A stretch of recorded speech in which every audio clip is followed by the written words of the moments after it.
جس چیز کو آپ ٹائم دیں گے وہ چیز بنے گی، جس میں سے ٹائم نکال لیں گے وہ چیز بگڑ جائے گی۔ اس فلسفے پہ ٹریننگ کی۔ وہ دوست آئے، کہنے لگے سلطان بھائی میں نے اپنی وائف کو بھی ٹائم دینا شروع کیا کیونکہ میں نے اسے بالکل اگنور کیا تھا ایک مدت سے، تو مجھے آپ کی ٹریننگ میں آ کے احساس ہوا کہ میں مشین بن گیا ہوں، زندگی سے دور ہوں اور میرے پاس خوشی نہیں ہے۔ تو میں نے جا کے اپلائی کیا، تو چند دن تو اچھا گزرا، لیکن اب جب بھی میں پہلے بالکل ٹائم نہیں دیتا تھا، سو گئے ہوتے تھے بچے تو میں گھر پہنچتا تھا، سو رہے ہوتے تھے تو گھر سے نکل جاتا تھا، بس بچوں کو سوتا سوتا ہی بڑا ہوتا دیکھ رہا تھا۔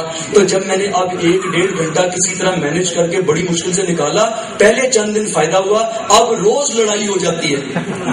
اب جتنا میں ٹائم دیتا ہوں تو ریلیشن شپ بگڑ رہا ہے، نفرت بڑھ رہی ہے۔ تو میں نے ان سے کہا بھائی دیکھو آپ ٹائم واپس لے لیں، بس 10 منٹ دے دیا کریں، لیکن اس 10 منٹ میں اپنے نفس کے بتوں کو توڑ کے جایا کریں، اپنا ایگو کے بتوں کو توڑ کے جایا کریں، برداشت کی قوت پیدا کر کے جایا کریں اور ان کی تلخ بھی سن لیا کریں۔ حضرت عمر رضی اللہ عنہ ایک مرتبہ حضور صلی اللہ علیہ وسلم سے یہ پوچھنے کے لیے تشریف لائے کہ ان کو کوئی ایک صحابی حضرت عمر رضی اللہ عنہ کے پاس تشریف لائے، ان کی وائف نے کچھ ان کے ساتھ اونچا بول دیا، تو وہ پوچھنے کے لیے ہمیں غصہ بہت آیا، میں نے سوچا کہ ڈائیورس کروں، اس کو نکال دوں، سزا دوں۔ تو تشریف لائے تو حضرت عمر رضی اللہ عنہ کے دروازے پہ جب رکے تو ابھی نوک کرنے کے لیے ہاتھ بڑھایا تھا تو اندر سے کچھ آواز آ رہی تھی، وہ آوازیں سنی اور مڑے، اتنی دیر میں ایک دفعہ ہاتھ لگ گیا تھا ان کا، تو واپس جا رہے تھے، دروازہ کھل گیا، حضرت عمر رضی اللہ عنہ نکلے، خلیفہ وہ والے جلیل القدر باروق پرسنالٹی، عرب کانپتا تھا۔ انگریز مورخین لکھتے ہیں چند سال اور حکومت رہتی اگر عمر دا گریٹ کی تو پوری دنیا کے اندر صرف اسلام ہی اسلام ہوتا تھا، باؤنڈریز آف دا ورلڈ۔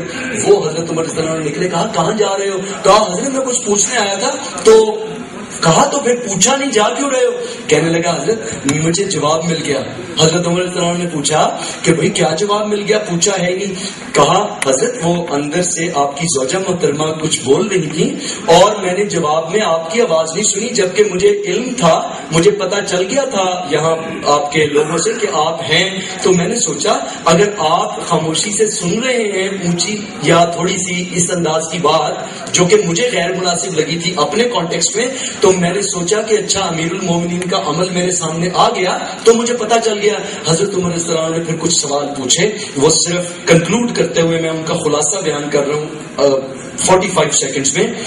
تمہاری جو بیوی ہے وہ تمہارا خیال رکھتی ہے، جی رکھتی ہے، تمہارے کپڑے وغیرہ خیال رکھتی ہے، کھانا خیال رکھتی ہے، بچوں کیئر کرتی ہے، سارا گھر سنبھالتی ہے۔ حضرت عمر رضی اللہ عنہ نے یہ سارا پوچھ کے کہا تو جو اتنی چیزوں کا خیال رکھے، جو تمہاری اتنی خدمت اور کیئر کرے، اس سے اگر ایک دن میں غالب کہتا ہے کیوں گردش مدام سے گھبرا نہ جائے دل، انسان ہوں پیالہ اور ساغر نہیں ہوں میں، انسان ہی ہے نا، کبھی پریشان ہو جائے گا، بول بھی پڑے گا، بات نکل جائے گی۔ رات ہم بیٹھے تھے ٹیم کے ساتھ، ساری کمال کی جو سیلز ٹیم ہے، تو سلیم بھائی نے کتنی دیر تک ایک پوائنٹ پہ بڑا اچھا کومنٹ کیا، ان کا خیال تھا، تو دیر از نتھنگ رانگ، ان کو ہم نے پوری طرح سنا، ڈاکٹر صاحب نے بھی سنا، سارے سینئرز نے سنا، میں نے بھی سنا، اور آدھا پونا گھنٹہ اس ایک پوائنٹ کے اوپر ہم نے ان کے سوالوں کے جواب دیے، کیونکہ یہ احترام ہے، باہمی احترام۔ یہ نہیں تم چھوٹے ہو چپ کر جاؤ، نہیں بس میں سی ای او ہوں بس ٹھیک ہے اوکے، نہیں، دس از ناٹ، یہ وننگ ٹیمز، وننگ انڈیویجولز کا طریقہ نہیں ہے۔ تو حضرت عمر رضی اللہ عنہ نے فرمایا جو اتنا کچھ کرے وہ تھوڑی سی اگر بات کر لے تو کوئی بات نہیں ہے۔ جیسے ایک بھائی یہاں سے میرے بارے میں آیا تو بول رہے تھے، مجھے بڑا اچھا لگا، بڑا مزہ آیا، بڑا انجوائے کیا میں نے، اگر جو ان سارے سوالوں کے تسلی بخش جواب میرے پاس موجود ہیں، لیکن سارے سوالوں کے جواب دینا ضروری نہیں ہوتا، میں بس ان کے لیے دعائیں کی۔ میں نے کہا کوشچن میرا یہ ہے کہ آپ سے آج جو بھی کچھ سیکھا ہے اس کو اپنی زندگی میں امپلیمنٹ کرنے کے لیے ہمیں وہ ڈٹرمنیشن اور کنسسٹنسی ہم اپنی زندگی کی اور پرسنالٹی کا حصہ کس طرح بنا سکتے ہیں؟ او ویل ڈن۔ شراز نام نہیں، مشتبہ چودھری مشتبہ صاحب نے بڑا اچھا کوشچن پوچھا ہے، and $1 million question, it's a $1 million question. اس سے پتا چلتا ہے کہ کمال فیملی وہ پریکٹیکلی انٹرسٹڈ ہے کہ یس ان چیزوں کو جا کے ایکشن میں لانا ہے۔ میں بہت خوش ہوں پرسنلی اس سوال کو سن کے۔ تو انہوں نے پوچھا ہے کہ کس طرح اگر ڈٹرمنیشن، کیونکہ آپ کا موٹیویشن گراف ایک طرح کا نہیں رہتا، آپ کا موٹیویشن گراف ایک طرح کا نہیں رہتا.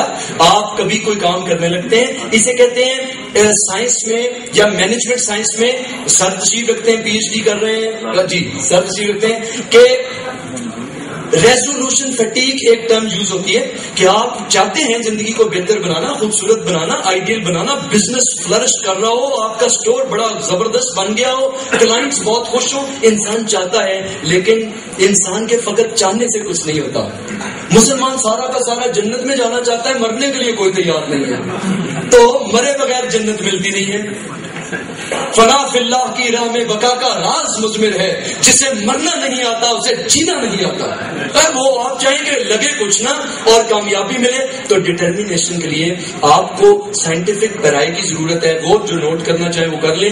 آپ جا کے جو کچھ آپ جا کے بیٹھیں, ابھی آپس میں میٹنگ بعد میں کریں, کمروں میں جائیں, آپس میں بیٹھیں, خود اکیلے میں. اسے ریفلیکشن کہتے ہیں, پرسنل غور و فکر کہتے ہیں. ایڈورڈ ڈیبونو نے ابھی اس کی کتاب آئی ہے, ایڈورڈ ڈیبونو نے اپنی کتاب میں انسان لوگوں کا, دنیا کا پاپولر اور عظیم ٹرینرز میں سے ایک ٹرینر ایڈورڈ ڈیبونو ہے. اس نے اپنی کتاب میں نبی کریم صلی اللہ علیہ وسلم کی ایک حدیث مبارکہ کو کوٹ کیا ہے, اور وہ کہتا ہے اگر کوئی انسان روزانہ اس حدیث پہ عمل کر لے تو اس شخص کا بزنس اور کاروبار, کیونکہ وہ بیسیکلی کارپوریٹ ٹرینر ہے, وہ کہتا ہے کہ دنیا کا ریمارکیبل قسم کی ہسٹری قائم کر دے گا, تاریخ بنا دے گا وہ انسان جو اس حدیث مبارکہ پہ عمل کرے. وہ حدیث مبارکہ کا مفہوم یہ ہے, اگر کوئی شخص روزانہ ایک گھڑی, فرض کر لیں 1 گھنٹہ کا غور و فکر کرے کہ میرا بزنس کیسے ٹھیک ہوگا, میں دکان میں کیا تبدیلیاں لاؤں, امپروومنٹ کیا کروں, اپنی پرسنالٹی میں کیا چینجز لاؤں, میں پروفیشنل نالج میں کس کس سے کنسلٹ کروں, میرے رول ماڈلز کون کون ہیں,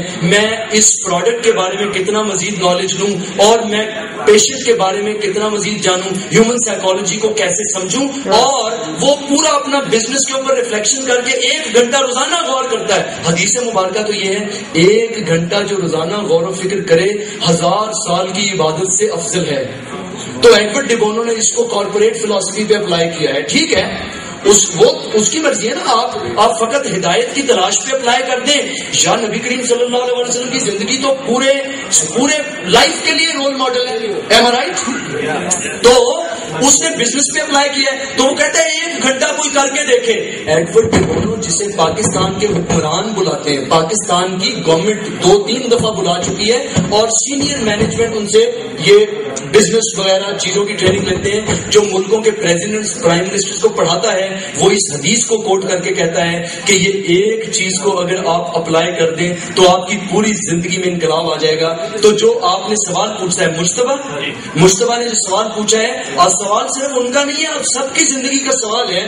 آپ اگر روزانہ آدھا گھنٹہ 15 منٹ صرف یہ سوچیں کہ یہ جو کچھ ابھی جا کے اس میں سے 10 پوائنٹ لکھ لیں, آپ جو کچھ ہم نے شیئر کیا, سوچیں کیا 10 چیزیں جو مجھے نفع پہنچا سکتی ہیں. وہ مت سوچتے ہیں جو آپ کو 1, 2, 4 چیزیں اچھی نہیں لگی, کیونکہ وہ آپ کو فائدہ نہیں پہنچا سکتی. ہاں, کامنٹ ضرور اصلاح کے لیے ضرور بتائیں, مجھے بھی بتائیں, ویلکم, ڈاکٹر صاحب کو بھی بتائیں, لیکن غمگین ہونے کے لیے, تکلیف اٹھانے کے لیے, ناخوش ہونے کے لیے, یہ زندگی کی ناکام ترین لوگوں کی اسٹریٹجی ہے کہ وہ غمگین ہونے کے بہانے ڈھونڈتے ہیں. وہ تلاش کرتے سارا دن تو بہت اچھا گزرا تھا, ایک چیز اگر ذرا سی یوں سے یوں ہوتی تو میں بہت خوش ہوتا ہوں, ان میں کوئی نہیں ہے. تو اس شخص کو بیچارے کو ساری, اور کنکلوڈ کرتے ہوئے گفٹ دے رہا ہوں آپ کو, یہ بھی آپ